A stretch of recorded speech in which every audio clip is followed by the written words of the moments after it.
Hello and welcome back to another episode of PCs and EVs. In today's video, we're going to be taking a look at the Gamdias Aeolus M3 case fans. Thank you so much to Gamdias for sending these over. So this is a 4-pack of RGB 120mm fans. We're going to be building them into a case. We're actually going to be building a full PC today. I bought a case specifically that didn't come with any included fans because I wanted to take a look at these and see how they do. Now, the structure of today's video is going to be a little different than normal videos, even for PC builds. We're going to have, obviously, the intro that we just had. We're going to do a time-lapse of me building the PC itself, gathering all the components, getting it assembled, all that good stuff. And then at the end, we'll have some B-roll and a little bit of a voiceover on how I like the fans themselves.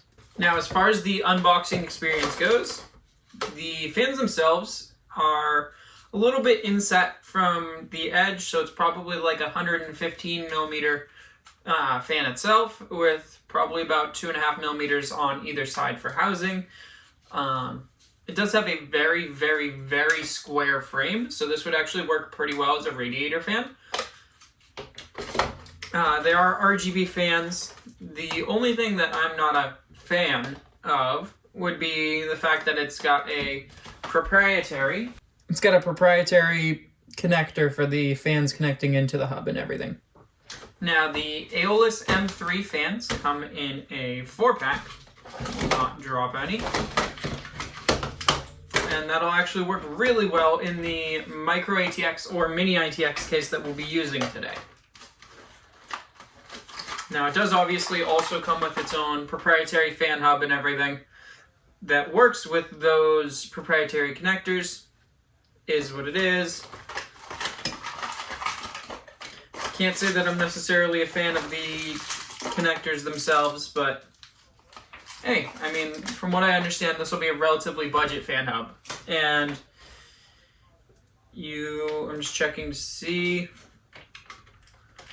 Doesn't look like you can sync it with your motherboard RGB though, which is unfortunate and definitely a strike against them. It does come with a remote though for controllability, so depending on how many modes this has, obviously that could be a pretty big upside. You don't have to open up or download another software feature onto your computer. You just have to go through the modes on the remote. So yeah, I mean, I do guess there are upsides and downsides to not having that motherboard sync. Obviously, I'd prefer having motherboard sync, but if you're not going to have it, having a remote is pretty nice, other than the fact that you can't lose the remote. But having a remote itself, like I said, it's pretty nice because you can control it even without having to touch your computer or your mouse or keyboard or anything like that. Now, let me grab the components we're going to be building with today. We'll go over those, and then we'll get into the time-lapse of assembly. Now, unfortunately, as of the recording time of this video itself, Gamdias still has not announced pricing of the Aeolus M3 4-pack of their RGB fans. They haven't announced pricing of single fan either, unfortunately. But let's run into what the build today is going to include. So as far as what we've got in front of me, we've actually got an ITX bundle that I picked up locally. It has, I actually forget how much memory. Let's take a look together.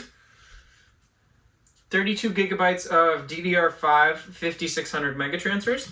Now it's some Corsair Vengeance RGB stuff, so that's actually really, really nice stuff. Then it's got a 12700K on a ROG Strix B760i gaming Wi-Fi motherboard, and then it also has some form of NVMe in it. I forget exactly how much storage is on the NVMe. I'm like 95% sure it's a 2TB SSD. And then as far as the cooler on there, we have some Deepcool cooler. I don't remember, and I'm not very familiar with Deepcool's lineup of coolers, so I just don't know what this exact one is off the top of my head. But I think it actually looks pretty nice. I haven't used any Deepcool coolers yet, so we'll see how that does as well. As far as the chassis that we're going to be putting this in, it is the Johnsbow D31.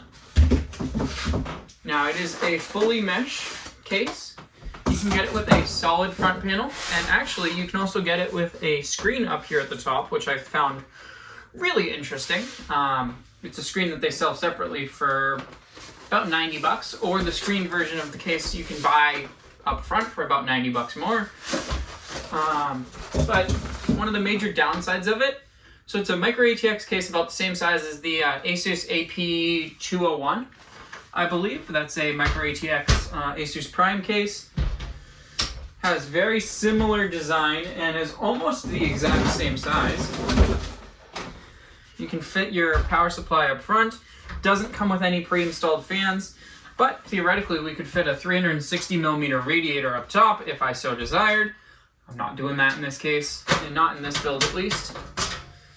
But it should be a good platform for us to put all our fans in and see how those look. Now, because this is a mini ITX board going into a micro ATX case, might look a little out of place just having a tiny motherboard in here. Yeah, it's gonna look a little weird, but we'll make it work. Obviously, we're gonna have a relatively large graphics card in here. I know I haven't just covered which one we're going to be using quite yet. I think we're going to either use an RTX 3070 or an RX 6800 XT. I just got to decide whether I want to go Intel NVIDIA or Intel AMD as far as CPU and graphics card pairings there. Obviously, the 6800 XT is a significant amount faster than the 3070, but it just comes down to what ends up working the best and what I think would sell the best with this system otherwise. I'll probably showcase both different graphics cards in here because I'll be doing benchmarking with both of them because I'm going to be trying to list this with either one of them.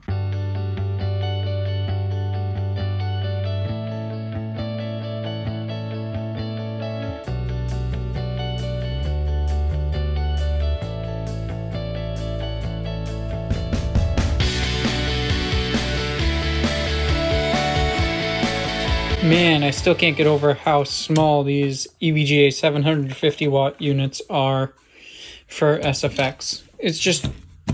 It's like this smaller than my hand. And with that, back to building.